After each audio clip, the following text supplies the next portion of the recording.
पुन्हा एकदा जय श्रीराम सगळ्यांना। तर आज फिजिक ट्रान्सफॉर्मेशन माझा डे 2 आहे। 5 किलोमीटरची रनिंग झाली आहे, घामाघूम झालो आहे।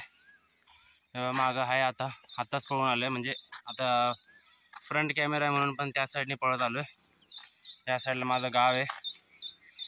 तर आता परत ट्राय करणं, थकलो तर भरपूर आहे, 5 किलोमीटर झाले, पण आज दुसराच दिवस म्हणून थोडा अजून माघारी जाताना जरा पळेल मी आता। बघू, दम तर भरपूर लागलाय मला। काय नाही, मला बस फॅट लॉस करायचं आहे स्वतःचं। फॅट लॉससाठी बेस्ट एक्सरसाइज म्हणजे ही जॉगिंगच मानली जाते। हो, तर लय दमलोय, मला बोलता सुद्धा येणं, एवढी धाप लागते मला। 5 किलोमीटर नॉनस्टॉप पळणं, एक तर माझ्या आधीपासून बॉडीला आधी होती सवय 10th पर्यंत, पण आता नाही। मध्ये 10th मध्ये खूप अभ्यास करून घरी बसून जरा सवय मोडली। आता हो, लय दम लागतोय। आता जाईल, पळतो जरा आता परत एकदा, थोडं ट्राय करतो, जास्त नाही करणार, दुसराच दिवस आहे। चालते, परत दाखवतो, बाय। आता आपली 5 किलोमीटरची रनिंग झाली आहे आणि इथे जरा पुशअप्स मारतो। काल तसं मग आपला चेस्ट डे होता म्हणून जरा अजून छातीला जरा प्रेशर यायला, आता इथे पुशअप्स मारतो।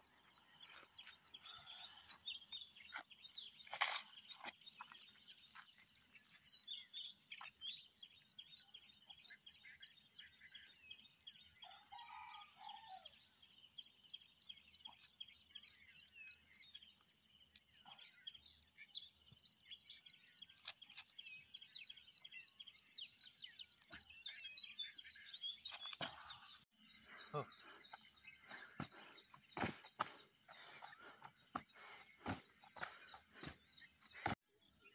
तर आता आपली रनिंग झालेली आहे आणि मी आता आमच्या रानात आलो आहे। बऱ्यापैकी जरा चिखल आहे रानात, काल पण पाऊस झाला होता इथं।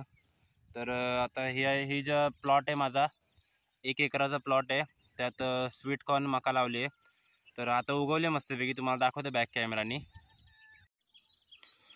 तर आता बघा उगवली आहे मका सगळी, बघा ही मका आहे, अशी लाईनीत उगवली आहे मस्तपैकी मका। आता हे आपल्या 1 एकराचा प्लॉट आहे आता इथं सध्याला, आणि ती जी वर बघताय तुम्ही, खुरपणी चालू होती केळीची, पण ती काय झालं, पाऊस इतका आला, परत थोडी राहिली खुरपणी।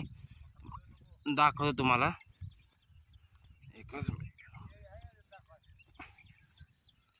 तर रस्ता येत नाही, तर गवत भरपूर झालंय पावसामुळे, काय 10-12 दिवस काय पावसाने काय सुट्टीच दिली नाही।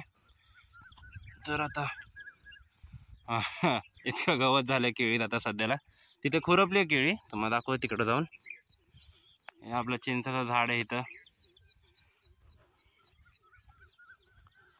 ही 2 एकराचा प्लॉट आहे आपला केळीचा, आणि तिकडं पलीकडे जी आहे ती ऊस आहे।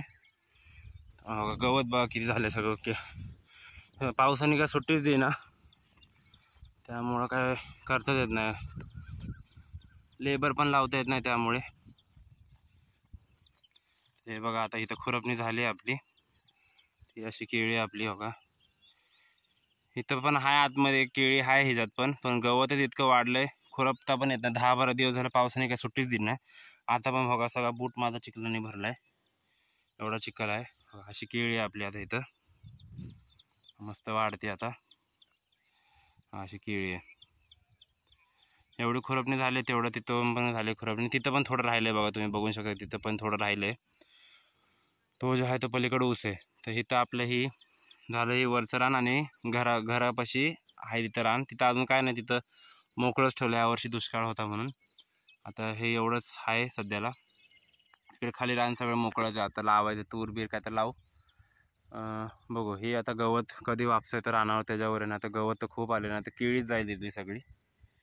बघू, खत तर सोडतोय पण ती गवत पण खाते खत म्हणून, ती गवत तरी बघा कसलं वाढलंय। आता मस्तपैकी सनराईज व्हायला लागलाय, मला वाटतं 6:30 वाजले असतील, 6-6:30 वाजलेत। आता जातो घरी। तर आता 6:30 वाजलेत, ऊन पण आलंय, चांगलं सुटलं आज ऊन, आज जरा सुट्टी दिली पावसाने। तर आता जातो घरी, काम बिम करतो, आंघोळ करतो आधी, केस लय ही झालेत माझे आता, आंघोळ करतो, शेळ्यांचं काम बिम करतो, माझी थोडी पाऊस आल्यामुळे थोडी एक सरी राहिली मक्याची लावायची. मका उगवून पण आली बाकीची, पण एक सरी तेवढी राहिलेली ती लावून घेतो आता. आज जरा आहे रान वापशावर आहे तर लावून घेतो. ऊन मस्त पडलंय बघा आता, मागे मस्त ऊन पडलं आता आधी सरी घेतो, ती एक सरी घेतो लावून. शेळ्यांच्या आधी वैरण करतो, मग ती सरी घेतो लावून. हा आपला रस्ता आहे इथं रानातला येण्या जाण्याचा. तर जातो आता घरी, मग पुढचं दाखवतो. तर जसं मी सकाळी बोललो होतो, आपल्या सगळं शेळ्यांचं वैरण पाणी करून आपल्याला मका लावायची हो का. मी मका आणली आहे. ही जी सरी आहे ही एकच सरी राहिली होती आपली, तर ती सरी लावतोय आता. हे काय मका आली आहे भरपूर सारी लावून आलो हो का. तिथून त्या पाईपापासून इथवर लावत आलोय मी आता. तर आता ही सरी लावून घेऊ. परत तिथं चिंचेचं झाड आहे, तुम्ही बघू शकता तिकडं जाऊन थोडा आराम करू. ऊन आज पडलंय मस्तपैकी, पण आभाळ पण आहे भरपूर. बघा मागं आभाळ बघा, आभाळ आहे भरपूर. तर आता घेतो एवढी मक्याची सरी लावून मस्तपैकी. आपलं फोनवर गाणी लावायची आणि काम करत बसायचं निवांत. मला पण एकट्यालाच काम करायला आवडतं. बघू शकता मका मस्त उगवली आता दिसतंय का नाही माहीत नाही. बाकीची मका सगळी उगवली. आता ही काय झालं, 2 सऱ्या राहिल्या होत्या, आम्ही लावतच होतो तेवढ्यात मोठा पाऊस आला आणि लगातार 3-4 दिवस पाऊस चालूच होता ती. तर त्यामुळे ती राहिली होती. तर आज ऊन पडलंय, तर आज घेतो लावून पटकन. रान पण वापशावर आलंय, तर एवढं एक सरी लावून झालं की अख्खं रानच कम्प्लीट होते. ही पण उगवून येईल त्यासोबत. चालतं, मग घेतो लावून आधी.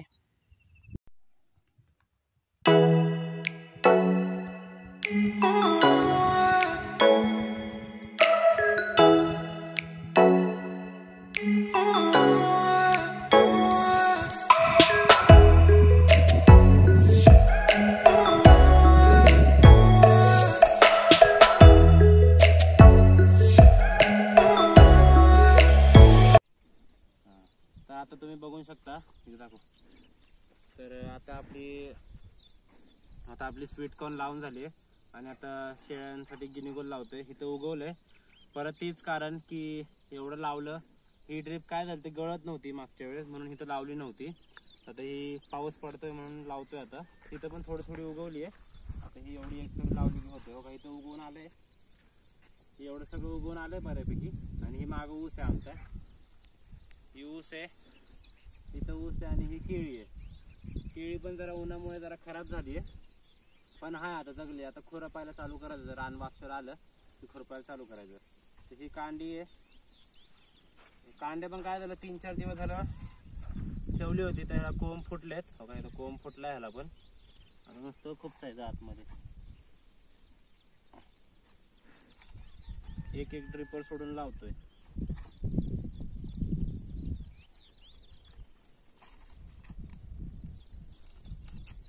बघा इथं बघा, सगळे असे कोंब फुटले त्याला. इथं एक फुटलाय, इथं खाली एक फुटलाय, आणि हे मुळ्या पण सुटल्यात. तर नुसतं आता आतमध्ये लावायचे कांडे.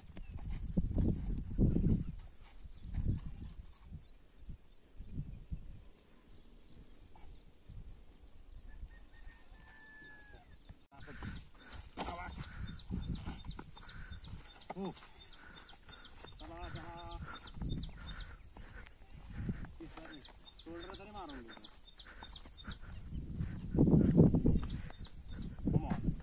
एक्सरसाइज सोडायची नाही होय, कशात बी एक्सरसाइज करत राहायची.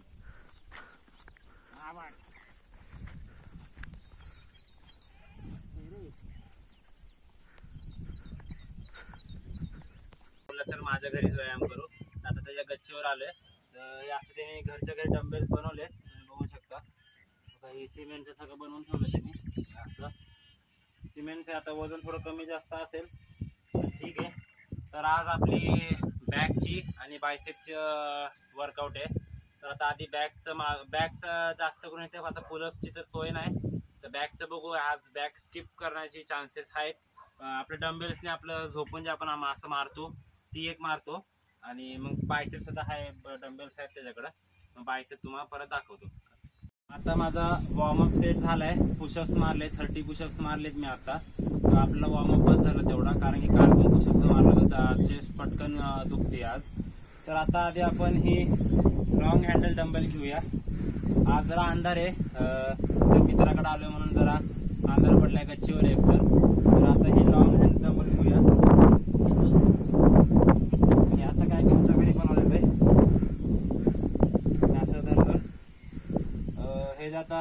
वजन हे पहिल्यांदाच आहे तर मला अजून नक्की माहित नाही किती रेप्स मारायचे म्हणून. तर आधी बघतो मी.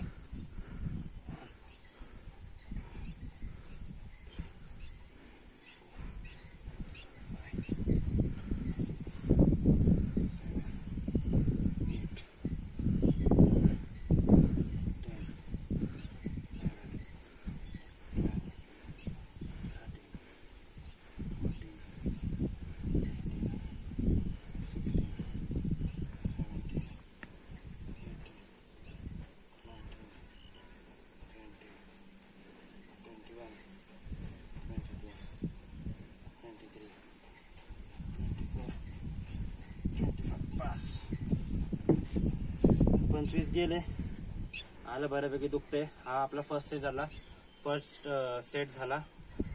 आता ह्याचे अजून 2 मारतो आणि मग नेक्स्ट एक्सरसाइज दाखवतो तुम्हाला. हा तर आता तुम्ही जसं बघितलं लॉंग हँडलचं आपलं 3 सेट झालेले आहेत. मस्तपैकी पंप आलाय हाताला. आता आपल्याकडे एकच डंबेल आहे. माझे डंबेल मी घरी ठेवले चुकून, मला काय माहिती ह्याच्याकडे नाहीये म्हणून. तर आता एकच डंबेल आहे.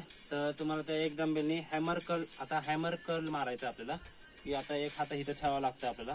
तर ही 1 2 3 4 5 6 7 8 9 10. तर हे जे एकेका हाताचे 30 रेप मारेल. तर ह्या हाताचे 30 या हाताचे 30. आता हे मारतो आणि मग पुढची एक्सरसाइज तुम्हाला दाखवतो.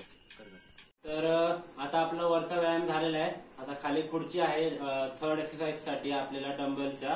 तर हॅमर कर्लचे 3 सेट झालेत. तर आता 1 हँडेड जी माझी फेवरेट एक्सरसाइज आहे आपल्या बायसेप साठी. तर ही एकदम मस्त एक्सरसाइज आहे कारण की ह्यात जे आपलं बायसेप आहे पूर्णपणे असं फुगून निघतो. अक्षरशः आपण जे व्यायाम केला का नाही त्याच्यानंतर जी फिलिंग येते का नाही, जे बायसेप दुखतो ते एकदम बेस्ट फिलिंग आहे. तर ही जे आहे आपला एल्बो जे आहे मांडीला टेकवायचं इथं असं मांडीला टेकवायचा आणि ही हात जो आहे पूर्ण खाली सोडायचा. पूर्ण रिलीज करायचा. म्हणजे बायसेप वरती पूर्ण स्ट्रेच भेटतो आपल्याला. जेवढा बायसेप स्ट्रेच करणार आणि वर वडणार आपण हात तर तेव्हा बेस्ट असतं ते. तर असं पूर्ण स्ट्रेच केला, एल्बो मांडीला टेकवला आणि 1 2 3 4 5 6 7 8 9 10. तर असे एकेका हाताचे 25 ते 30. जोवर हा माझी फेवरेट एक्सरसाइज असल्यामुळे जोवर हात दुखत नाही तोवर मी मारत राहतो. तर म्हणजे फटीग येईपर्यंत हा पूर्ण हात मारतच राहायचा. एक हात हा मग परत दुसरा हात हा. तर ही झाली बायसेप्सचे 3 एक्सरसाइज. पहिलं लॉंग हँडल, नंतर हॅमर कर्ल मारलं आणि आता ही सिंगल हँडेडचं बायसेप कर्ल. तर ही असे 3 सेट म्हणजे प्रत्येक एक्सरसाइज मध्ये 3 सेट म्हणजे टोटल माझे सेट झाले बायसेप साठी 9 आजच्या दिवसात. तर ही झालं आजचं एक्सरसाइज कम्प्लीट. त्यानंतर पोजिंग तुम्हाला मी नंतर दाखवतो.